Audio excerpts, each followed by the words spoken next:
មានវត្តចាស់មួយនៅឯខេត្តកំពង់ឆ្នាំងដែលគេហៅថាវត្តអង្គឈូក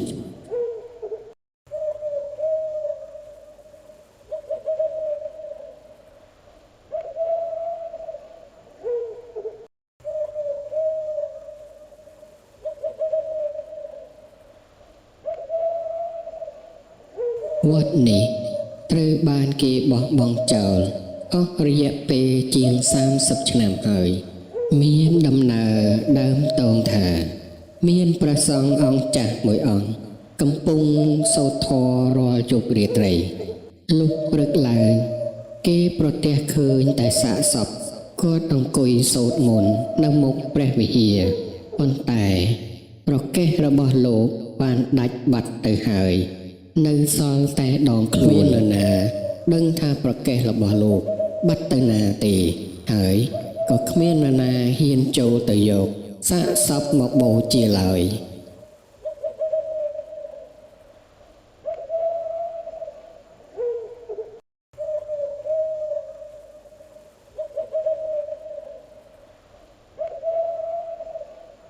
ចាប់តាំងពីថ្ងៃនោះមកវត្តនេះ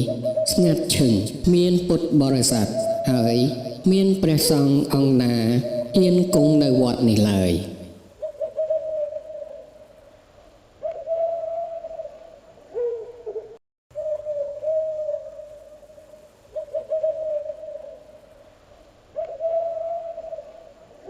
មានថ្ងៃមួយ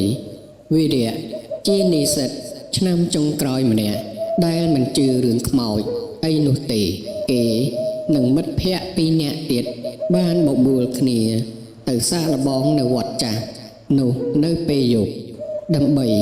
ថតវីដេអូសម្រាប់ TikTok និង YouTube ពួកគេបានយកភ្លើងពិលកាមេរ៉ានិងអាហារសម្រន់ខ្លះចូលទៅក្នុងវត្តនោះនៅម៉ោង10យប់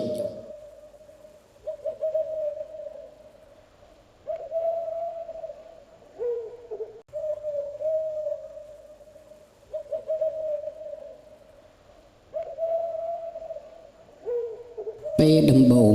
គ្មានអ្វីកើតឡើងទេពួកគេដើរជុំវិញវិហារចាស់នោះហើយបានប្រទះឃើញរូបចម្លាក់ព្រះពុទ្ធមួយអង្គ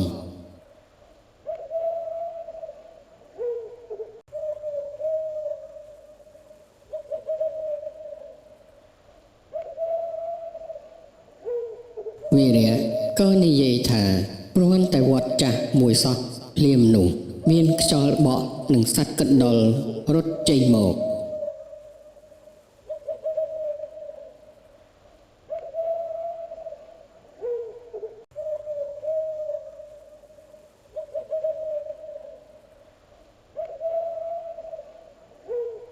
លុះនៅម៉ោង12រំលងអាធ្រាត្រពួកគេបានឮសំឡេងសូត្រធម៌តិចៗចេញមកពីក្នុងកុដិចាស់មួយ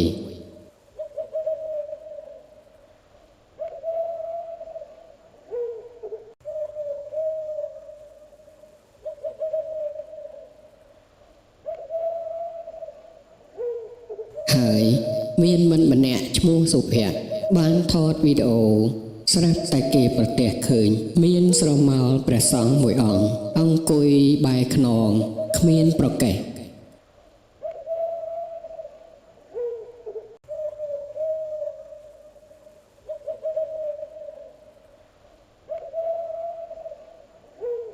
ពួកគេភ័យខ្លាំងណាស់ប៉ុន្តែវីរៈនៅតែអួតថាវាគ្រាន់តែជាស្រមោលចេញពីភ្លើងពិលតែប៉ុណ្ណោះពួកគេបានសម្រេចចិត្តចូលទៅក្នុងកុដិនោះដើម្បីមើលឲ្យច្បាស់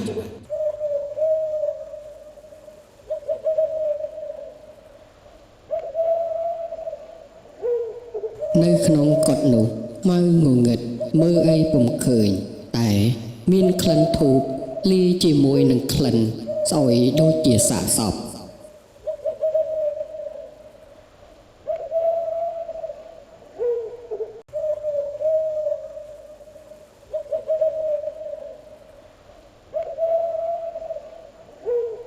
នៅក្នុងកុដិនោះមានកន្លែងអង្គុយសូត្រធម៌ហើយ មានសិភៅចាស់ចាស់បើកចំហចោលពួកគេបានឮសំឡេងសូត្រធម៌កាន់តែខ្លាំងឡើងខ្លាំងឡើង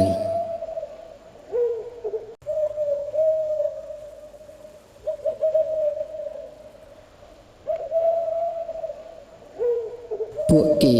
បានរកមើលនៅតែមិនឃើញមាននរណានៅក្នុងកុដិនោះទេ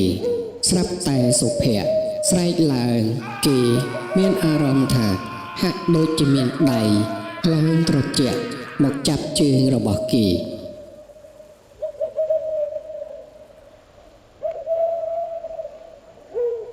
ពេលគេងាកទៅមើលគ្មានឃើញអ្វីទេប៉ុន្តែនៅលើក្បាលជង្គង់របស់គេមានស្នាមរៀមដៃវីរៈក៏បានយកភ្លើងពិលចាំងទៅជញ្ជាំងស្រាប់តែឃើញមានអ្វីម្យ៉ាងនៅលើជញ្ជាំងមានសរសេរជាអក្សរថាតើអ្នកឯងមកទីនេះមានបំណងអ្វីពួកគេឃើញហើយក៏នាំគ្នារត់ចេញពីកុដិស្រាប់តែទ្វារកុដិនោះបានបិទ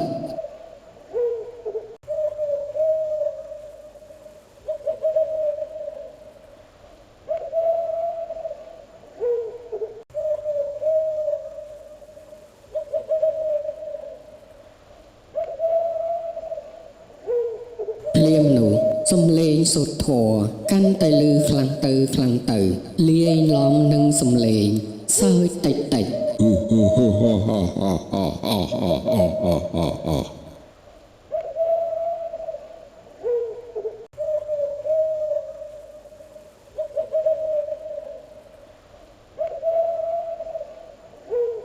ពួកគេ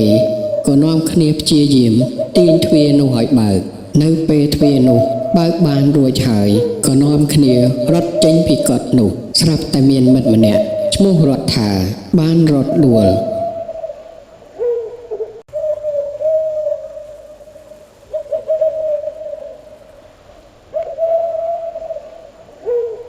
ហើយគេក៏ព្យាយាមក្រោកឡើងស្រាប់តែនៅក្បែរខ្លួនរបស់គេមានក្បាលមនុស្សមួយភ្នែកបើកចំហសម្លឹងមករកគេហើយ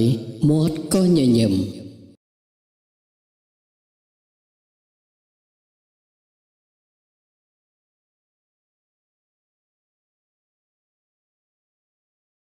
ពួកគេបាននាំគ្នាស្រែកយ៉ាងខ្លាំងភ្លាមនោះគេឃើញព្រះសង្ឃគ្មានប្រកេះកំពុងឈរនៅមាត់ទ្វារហើយដៃលើកឡើងបាយ